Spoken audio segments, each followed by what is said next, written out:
Alors bonjour à tous, j'espère que vous allez bien. Aujourd'hui on va parler de la ligne de commande, du terminal ou de la console de votre ordinateur. C'est un des outils les plus importants dans le développement d'applications mobiles avec Ionic, donc c'est important de maîtriser cet outil. C'est pour ça que je vais vous faire une vidéo la plus complète possible. Vous avez également l'article qui est en parallèle de cette vidéo qui va vous être très utile aussi, où tout est détaillé par écrit et je vais répondre aux grandes questions, à quoi ça sert, comment on l'ouvre, comment on s'en sert et surtout vraiment dans le cadre du développement d'applications avec Ionic, à quoi il va nous servir.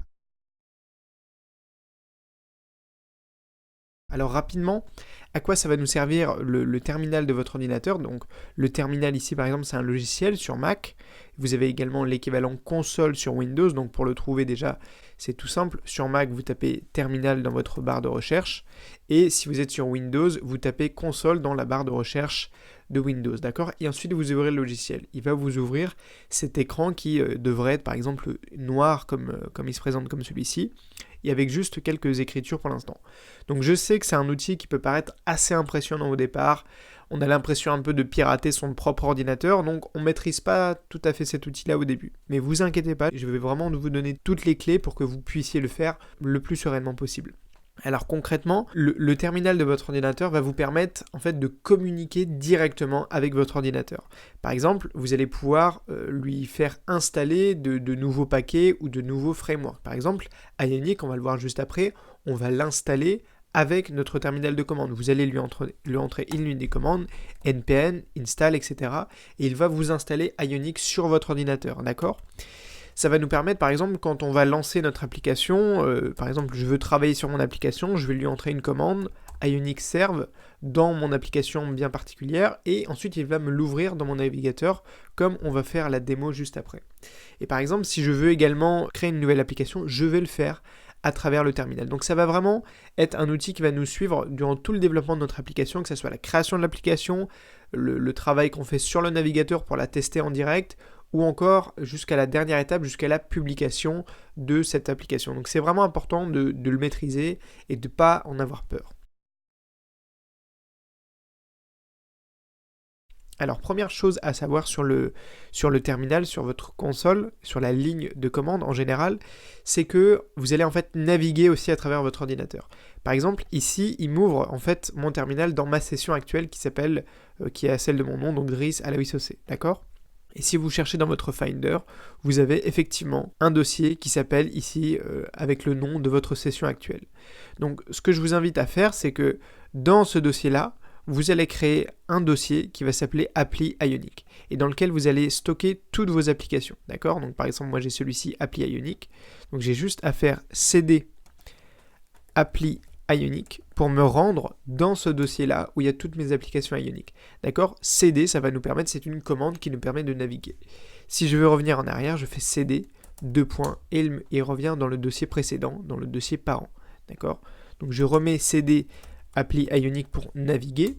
Et par exemple, quand je veux me rendre dans le dossier d'une application en question, je fais CD, par exemple, mon application Morning sur le Miracle Morning. Voilà, je fais CD Morning et il m'a ouvert ce dossier juste ici. Pourquoi je vous parle de la navigation au départ? Parce que tout simplement les commandes que vous allez entrer à votre terminal vont s'exécuter à un endroit bien particulier de votre ordinateur.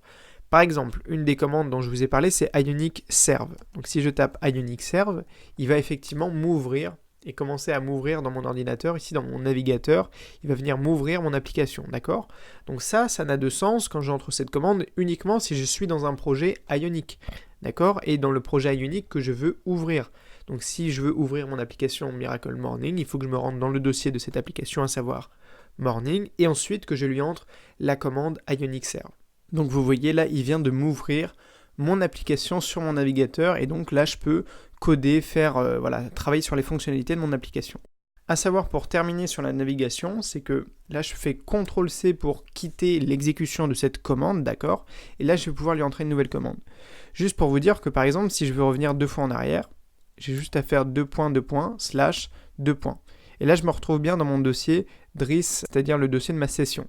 Et si je veux par exemple me rendre directement, quand j'ouvre mon terminal dans mon dossier Morning, eh bien je peux lui faire ce dossier et avec son sous-dossier, d'accord? Et directement, il va me faire atterrir dans mon dossier Miracle Morning. Et encore une dernière chose, une dernière fonction, Voilà. Ici, je peux retrouver mes dernières fonctions avec les flèches directionnelles de mon clavier. Voilà. Donc par exemple, je reviens dans mon dossier vraiment primaire ici de ma session. Et si je veux créer un nouveau dossier, si vous ne savez pas où se trouve le dossier par exemple appli Ionic et que vous souhaitez le créer, eh bien vous pouvez entrer la commande mkdir et là ensuite le nom de votre dossier. Et donc là, il va vous en créer un nouveau, d'accord? Donc moi, comme j'en ai déjà un, je peux mettre dossier mkdir appli Ionic 2 et il va me créer un nouveau dossier, d'accord? Là, je peux ouvrir mon dossier de ma session et il m'a créé un nouveau dossier CD appli Ionic 2, d'accord? Qui est pour l'instant vide, donc il sert à rien. Moi, j'en ai déjà un. Ok? Donc ça, c'était pour toute la partie navigation. Une dernière chose, c'est que, effectivement, que vous soyez sur PC ou Mac, vous allez avoir un logiciel un petit peu différent. Moi, ce que j'utilise au quotidien, c'est directement Visual Studio Code, qui est l'éditeur de code de Microsoft, donc de la suite Visual Studio, et qui possède en fait directement un terminal intégré à son application. Donc là, par exemple, c'est une application qui me sert à faire des tests qui s'appelle directement Ionic. Et vous voyez que dans mon menu de Visual Studio Code, j'ai un petit menu terminal et je peux cliquer ici sur New Terminal. D'accord? Et là, vous voyez qu'en bas, il m'ouvre effectivement un terminal qui se trouve directement au dossier de mon application en question. Donc c'est peut-être un peu bizarre pour vous parce que mon application s'appelle Ionic. C'est juste que je m'en sers pour faire des petits tests. C'est pour ça qu'elle n'a pas un nom particulier. Mais vous voyez qu'il m'ouvre directement cette application. Il m'ouvre directement mon terminal à l'adresse de mon application. Donc là, je peux directement lui entrer une commande pour mon application bien particulière. D'accord? Je peux lui dire Ionic serve pour qu'il m'exécute mon application. Alors, une autre chose que va nous permettre de faire Ionic, comme je vous en ai déjà parlé, c'est tout simplement d'installer Ionic pour une première fois sur votre ordinateur, et même par la suite, ça va vous permettre de faire la mise à jour, etc.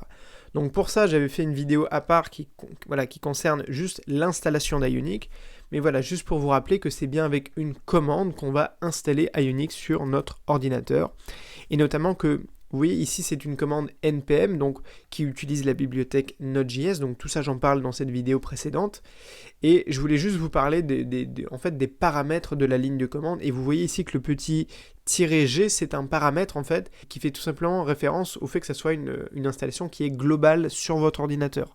Donc là ça ne veut pas concerner juste un dossier par exemple, le dossier courant de votre terminal par exemple, même si vous êtes dans votre session ou dans le dossier par exemple d'une application bien particulière. Quand vous quand vous entrez une commande avec ce paramètre -g, ça veut dire que ça va être pour l'ensemble de votre ordinateur. Donc tout simplement, si vous souhaitez installer Ionic, vous entrez tout simplement cette commande. Alors le problème c'est que moi je suis sur un ordinateur Mac, et je crois que c'est pareil pour Linux, mais j'ai besoin en fait d'une autorisation pour installer Ionic. Pourquoi? Parce que, comme je vous l'ai dit, le terminal concrètement il fait des choses, c'est pas de la magie, tout simplement il va aller télécharger des dossiers, des fichiers depuis internet. Et pour ça, mon ordinateur en fait me demande mon autorisation de la même manière qu'il me demanderait une autorisation pour installer un logiciel, d'accord? Donc je dois en fait lui entrer le mot-clé sudo, suivi de ma commande, d'accord? Et vous le voyez ici, il me demande instantanément mon mot de passe. Donc j'ai plus qu'à lui entrer mon mot de passe, et ensuite appuie sur Entrée, et là il va effectivement m'installer Ionic. Alors je ne vais pas lui laisser terminer la commande, j'en ai pas besoin, mais vous devez juste vous rappeler que si vous êtes sur Windows, il n'y a pas de problème, vous pouvez directement entrer la commande npm. Si vous êtes sur Mac, chaque commande npm, vous devrez entrer le mot-clé sudo, parce que en fait ça consiste à un téléchargement de dossiers, de paquets, et donc vous avez besoin de l'autorisation de votre ordinateur. En revanche, une fois que vous avez installé Ionic et que vous souhaitez par exemple créer votre première application, on va utiliser cette fois-ci une commande non pas npm mais une commande directement Ionic. Vous voyez que la commande elle est très simple, Ionic start, le nom de votre app et le type de votre app. Et bien ça, je vais pouvoir l'entrer sans le mot, la demande de mot de passe avec sudo.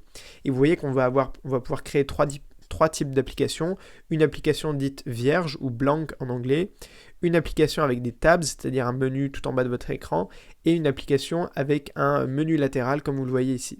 Donc ça c'est très simple, donc moi ce que je fais c'est que je ne le fais pas dans mon dossier directement de ma session, je me rends toujours dans mon dossier CD appli Ionic, et ensuite j'entre cette fonction pour créer une nouvelle application.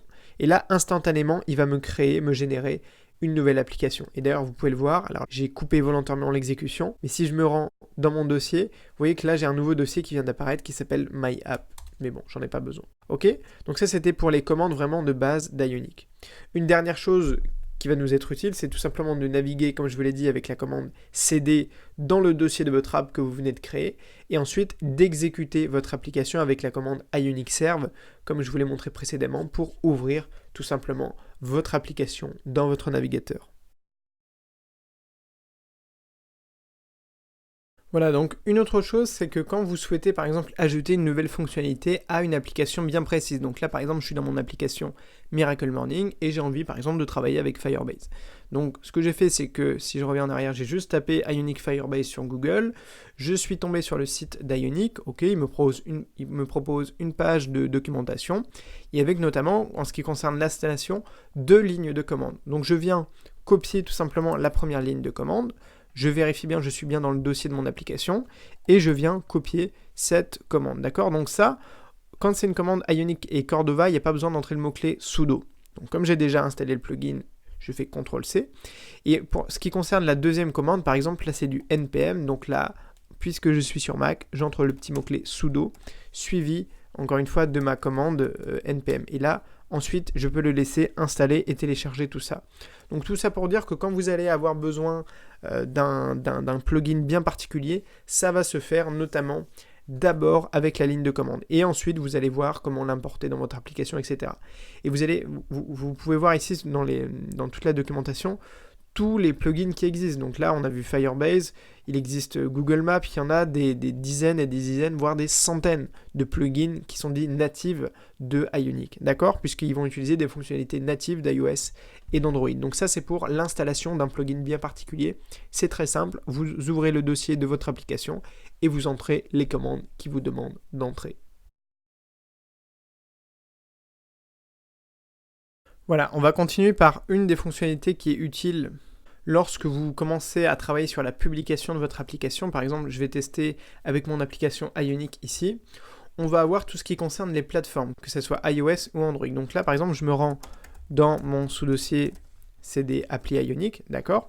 Et ensuite dans le dossier, par exemple, Ionic, qui est le nom de mon application test, d'accord? Donc c'est cette application ici. Vous voyez par exemple ici que j'ai un dossier qui s'appelle ressources, et dans lequel j'ai par exemple mes icônes. Alors j'ai le splash screen de base d'Ionic, voilà, qui est une image sur fond blanc. Et par exemple là j'avais fait un test avec l'icône de mon application DrissAS. Et là j'ai deux dossiers, j'ai un qui s'appelle Android, un qui s'appelle iOS. Donc vous voyez par exemple que dans les icônes, là j'ai toutes les icônes qui ont été déjà générées.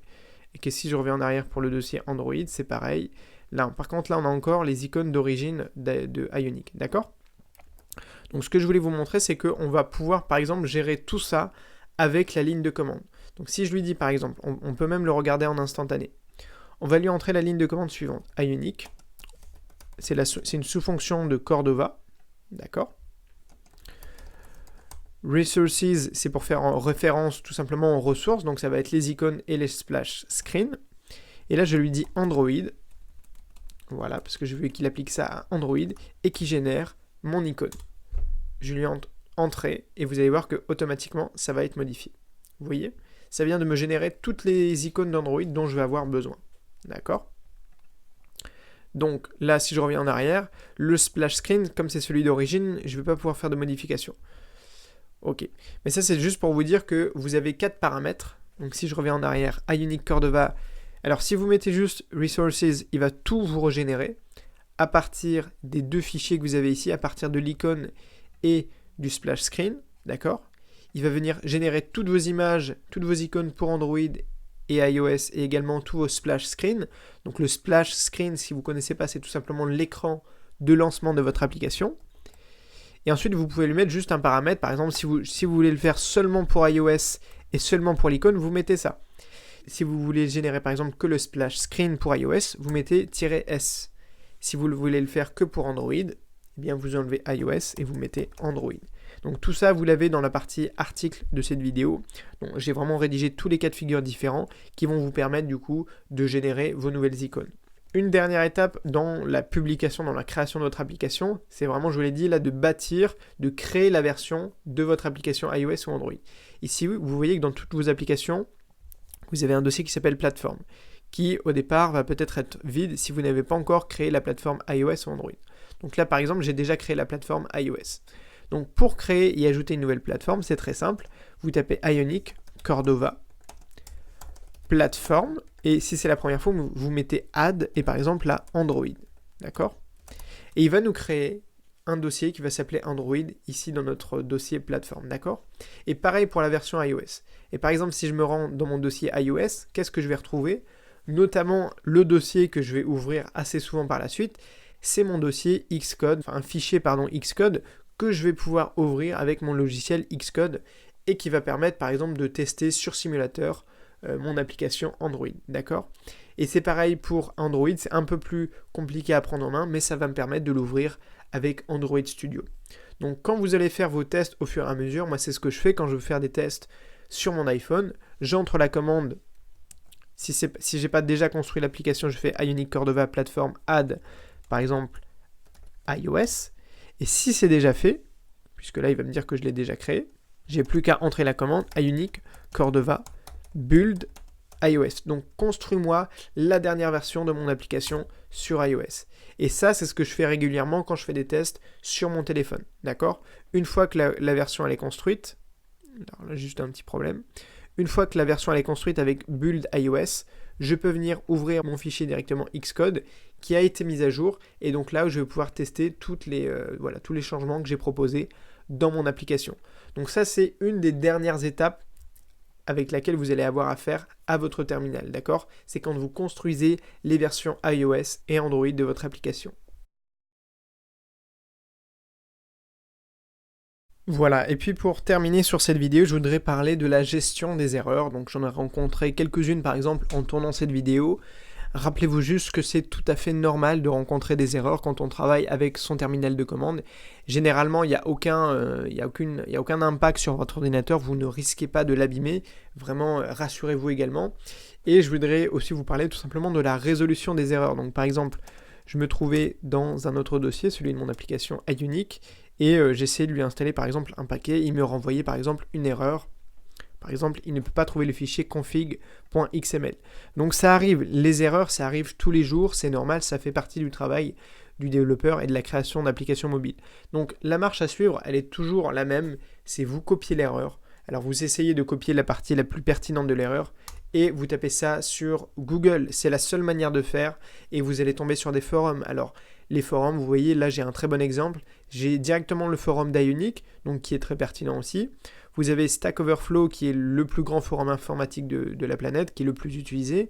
Et vous avez également le site GitHub qui est un site d'hébergement mais également de code informatique, enfin qui fait plein de choses, mais qui servira aussi d'espace de discussion pour résoudre des bugs. Donc on peut regarder, vous pouvez chercher sur plusieurs sites. Donc le site d'Ionic, oui, il est très pertinent et il marche très bien. Celui qui reviendra, je pense, le plus souvent pour vous, c'est Stack Overflow. Mais voilà, ce qu'il faut, c'est pas avoir peur de faire des recherches, et vous allez voir que les gens vont par exemple proposer des solutions, ils vont vous proposer par exemple des lignes de commande à entrer.